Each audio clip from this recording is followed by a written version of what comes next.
Hi, I'm Dan Danford, and we're doing another episode of Money Made Easy for dadsdivorce.com. Have another question from a viewer of the website. Should I be tracking my net worth? Does it actually help you decide investment or savings opportunities if you know your net worth, or is it just more for curiosity to see how much you're worth? Terrific question, and I hear similar versions of the question all the time.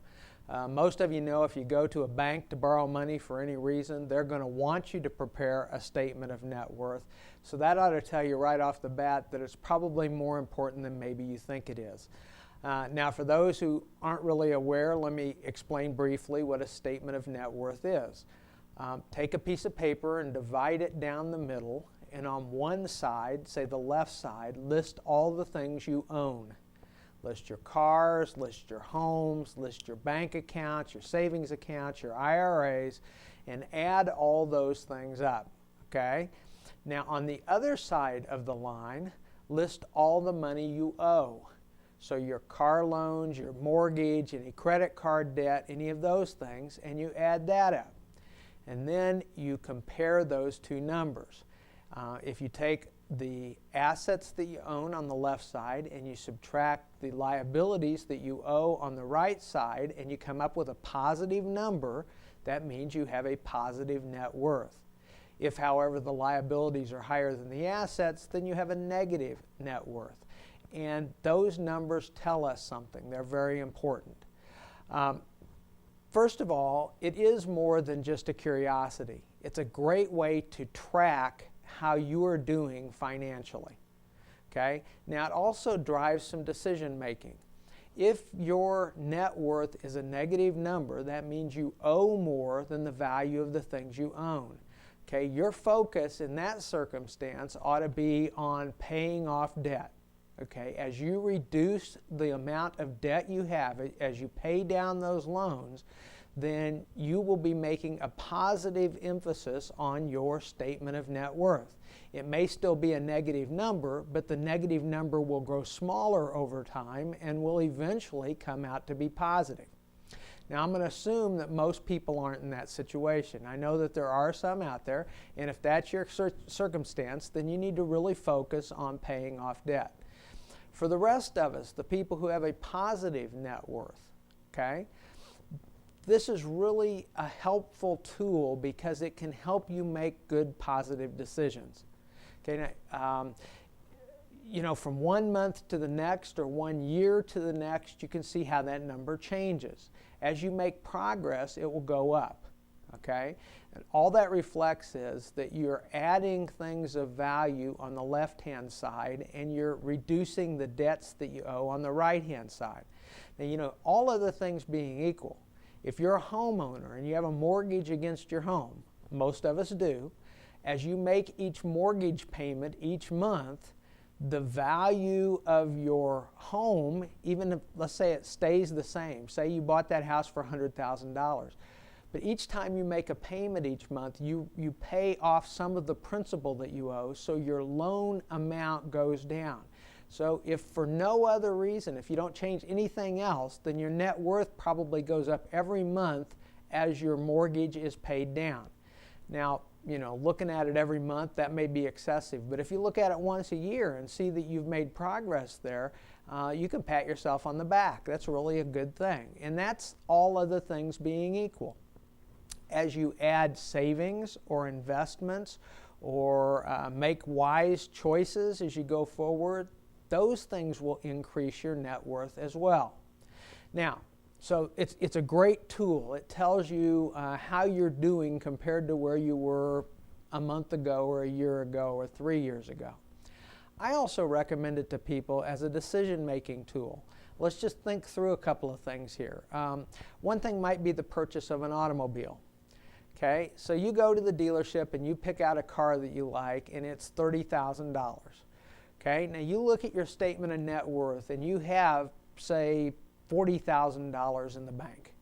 Okay, now what you're going to do is you're going to go to that dealer and you're going to write a check for $30,000. Okay, and so your net worth statement is going to change. Now, instead of having $40,000 in the bank, you have $10,000 in the bank plus a new car. Okay, that's how it works. You've basically shifted money from one asset, which was a bank account, to another asset, which is a new car.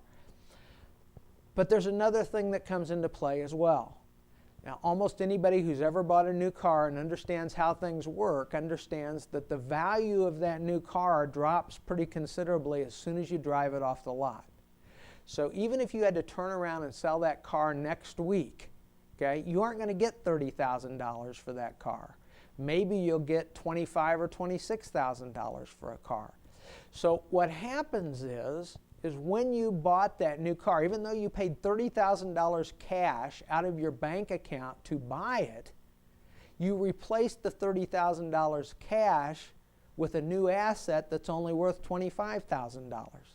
In other words, buying that new car actually knocked your net worth down by $4,000 or $5,000. Okay, the same thing happens when you buy a house. Okay, even though you're going to mortgage the house and even though leverage will actually help you build your net worth over time, let's say you buy a house and you pay $100,000 for it. Okay, now presumably the house is still worth $100,000, but in order to sell the house, most times you'll have to hire a realtor. Most realtors charge something like a 5 or 6% commission to sell the house. So even if you were able to find somebody else to pay you $100,000 for the house, the amount of money you would collect for selling it will be something like $95,000 or $94,000. Okay, that friction, that commission, that cost of the sale actually comes out of your net worth. That's one of the reasons why making a lot of transactions typically is not good for your net worth.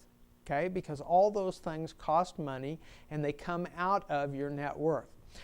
That's not to say you shouldn't do them. Okay, everybody needs to buy a new car occasionally. Everybody needs to buy a house occasionally. My only point is that you should know what the financial ramifications are when you make those choices.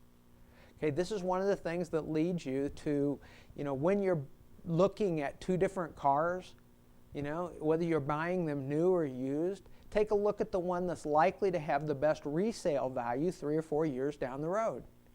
Okay? That's going to be better for your net worth. You're going to get more for that car when you sell it or when you trade it in than the car that has the worst net worth.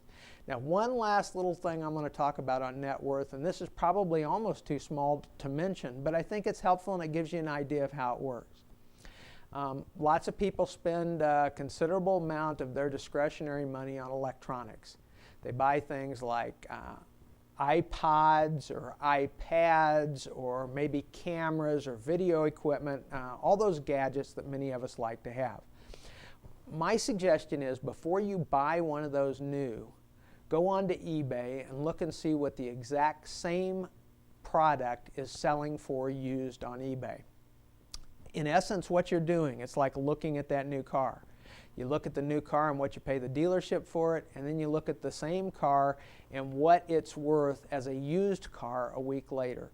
That's all I'm suggesting here on eBay. I call it the Danford eBay test. And basically what it is before you purchase a new product, go take a look at what the similar used product is selling for.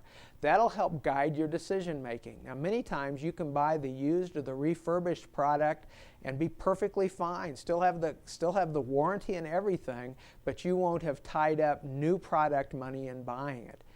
Same thing with buying. If you're going to buy a new car or a used car, look at buying the used car. Save yourself that $4,000 or $5,000. When you buy that used car that's only got a few thousand miles on it, you can buy that with the depreciation already knocked off. Okay, all these things are just example of why a statement of net worth can help you make good choices in your financial decision making. And then I'd suggest that you build a simple template and you just check it every 6 months or every year or every couple of years and see how you're doing. As long as that number's going up, you're making progress, and that's what we want to encourage you to do. That's it for another episode of Money Made Easy. We'll see you again next week. Thanks.